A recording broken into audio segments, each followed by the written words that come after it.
Progressives in the House of Representatives have scored a significant victory in legislative rules that would essentially clear the way for progressive policy proposals to actually pass. Now, what do I mean by that? This has everything to do with a topic that we've discussed on the show before. It's known as PAYGO.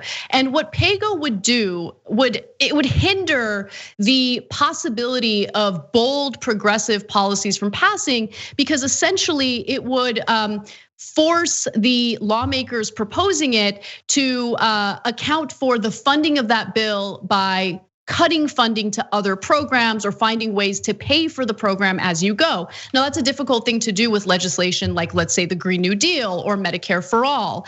And so it was important for lawmakers, progressive lawmakers, to ensure that these bold policies were not, did not follow under the umbrella of having to abide by PAYGO rules.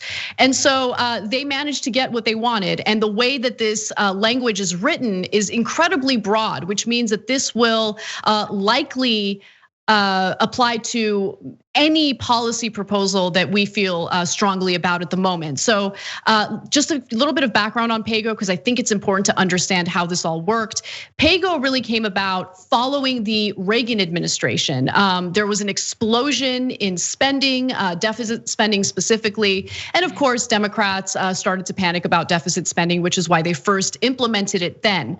It expired in 2002, and George W. Bush did not do anything about it. However, back in 2010, the Obama administration did allow the law to take effect again with some major exemptions. Now, Republicans have never followed through with PAYGO. They don't care. They don't really think they need to abide by those rules. Democrats, however, did abide by it, and it was a huge problem. As David Atkins in Washington Monthly writes, as if driven by masochism or perpetual fear of bad faith attacks, Democrats in the House have continued to maintain a standing rule committing themselves balanced budget legislating. This despite the fact that Republicans hold themselves to no such constraints, and the fact that both interest rates and inflation remain extremely low, while the need for infrastructure, health, and social spending remains dire. Now, House Dems, under pressure from their more progressive members like Alexandria Ocasio-Cortez, are set to loosen those PAYGO rules for bills relating to COVID and climate change. So this is incredibly good news. The rules package, by the way, for the 117th Congress, unveiled by House Democrats on Friday, would grant a sweeping new exemption from deficit controls for legislation related to the coronavirus pandemic or efforts to curb climate change. And look, the most important thing here is that the language is intentionally broad, so it does apply to some pretty important policy goals. The text of the resolution, which House leaders expect will take up Monday, would provide House Budget Chairman John Yarmuth broad authority to adjust cost estimates for certain bills so that their budgetary impacts don't count as increasing deficits under House rules. So this is good news. This is important. This is the kind of, I guess, negotiating that takes place behind the scenes that we might not be privy to. But I think it would be a mistake to think that progressive lawmakers aren't fighting at all. This is such an important rule change that, again, does make it easier for us to get the policy proposals that we want passed. That doesn't mean that we're anywhere close to it. We need to keep fighting. But again, this is a good update. You know, I think I saw that picture that Jamal Bowman, Cori Bush joined the squad, and it was, an inspiring picture to see. Well, also it was like kind of depressing to think that, what is it? It's missing Bernie Sanders and a few other people who are actually really on the ground fighting for the everyday person and the everyday working human being in America who is worthy of good climate and healthcare. But getting constantly attacked by people because politicians are being politicians in Washington has become exhausting for me, which is one of the reasons why I've been taking a break from a lot of these people who constantly come at AOC and are constantly coming at Rashida and constantly coming at Ilhan, and the people who are actually, standing in the face of guns, life, death threats, to ask for the basic needs that we should have as human beings who should have a quality standard of life in this country. And so when I hear of these results, and I do come under fire because people are like, well, the Democrats are just as much trash as the Republicans. There are people who are in that system trying to work within that system to make some things happen for us, and they do it every day, risking their lives and the lives of the families and their loved ones. So I'm excited about any win that we have as progressives, because the villains get all the they get all the play, they get all the media, they get all the attention. It is constant, and we should just take these victories, no matter how small they may seem to us, and just know that those are steps in the right direction for what we want for the people of this country.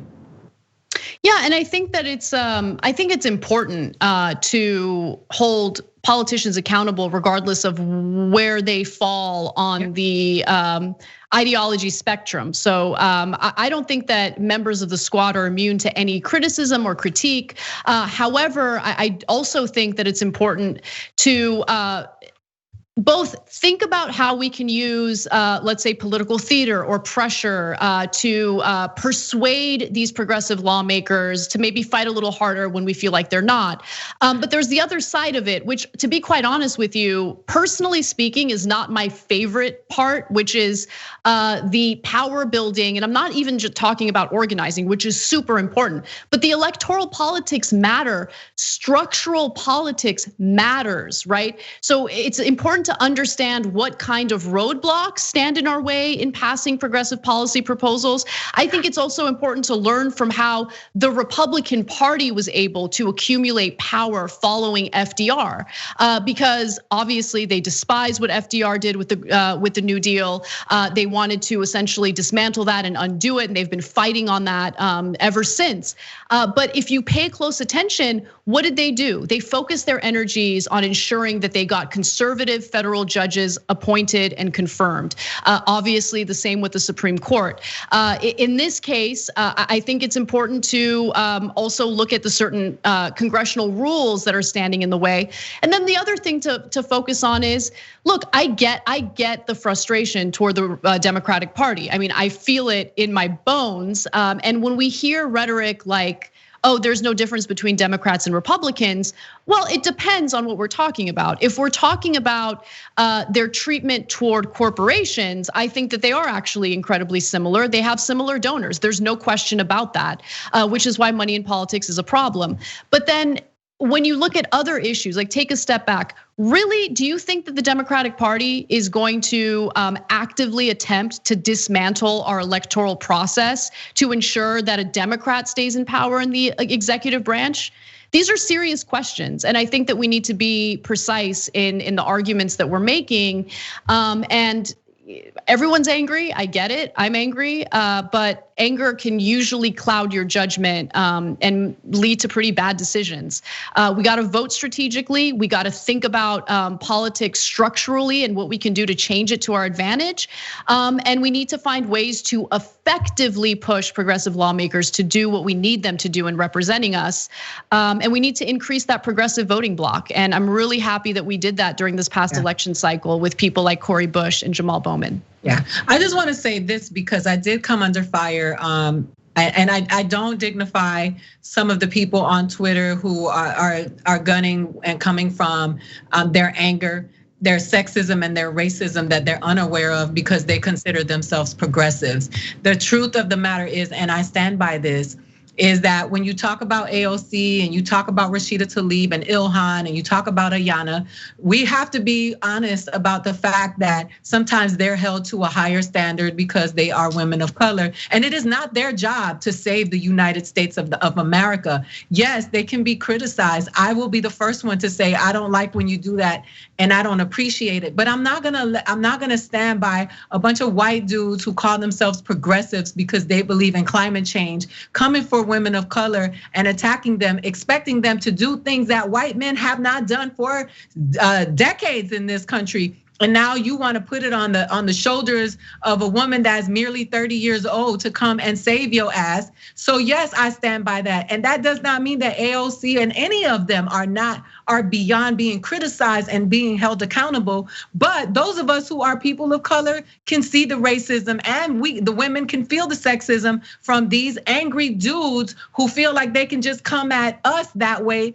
Why don't you take that energy to some of these men? You come to women that way because you think that you can. You're not tweeting Jamal Bowman like that. And that is the problem that I have with it. And I'm glad that we talked about this now, because I had a lot of people, even Latinos, coming for me, telling me, well, AOC should be held to the same standard, not a higher standard. And yes, she can be criticized, and she does the political thing because she's a politician. But I'm not gonna stand by and let people just think that they can come for them and demand that women of color save America yet again. Yeah, I agree with you. And the other point that I want to make about it is, as progressives, we know that we can't win based on the numbers that we have right now, right? So you might look at some polling that indicates that the majority of Americans want Medicare for all, and that's a fantastic start. But that's very different from persuading people to engage in activism, whether it's strategic voting or organizing or whatever, if we have a coalition that's unfriendly, unwelcoming, and incredibly antagonistic to anyone who might have different thoughts or maybe some mild questions regarding strategy. I think that we need to foster an environment that is welcoming. I think that we need to listen to other people's ideas and consider them. And right now, at least based on the online left, which I do not think is representative of the real life left, it's not a welcoming place. And we gotta really question whether or not some of the discourse taking place right now is the best way in getting what we need, but more importantly, in persuading lawmakers to really represent us in our best interests. Because I can tell you something, if someone walks up to me and punches me in the face and accuses me of doing all these terrible things, I'm not gonna wanna work with them. I'm not gonna turn around and be like, oh, great point, thank you for that sucker punch. I'm now gonna go off and do what you want. No, it actually disempowers progressives in doing that. And I think it's a bad idea. Thanks for watching The Young Turks, really appreciate it. Another way to show support is through YouTube memberships. You'll get to interact with us more. There's live chat emojis, badges.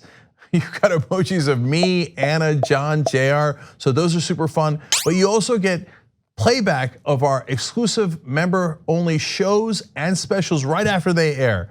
So all of that, all you gotta do is click that join button right underneath the video. Thank you.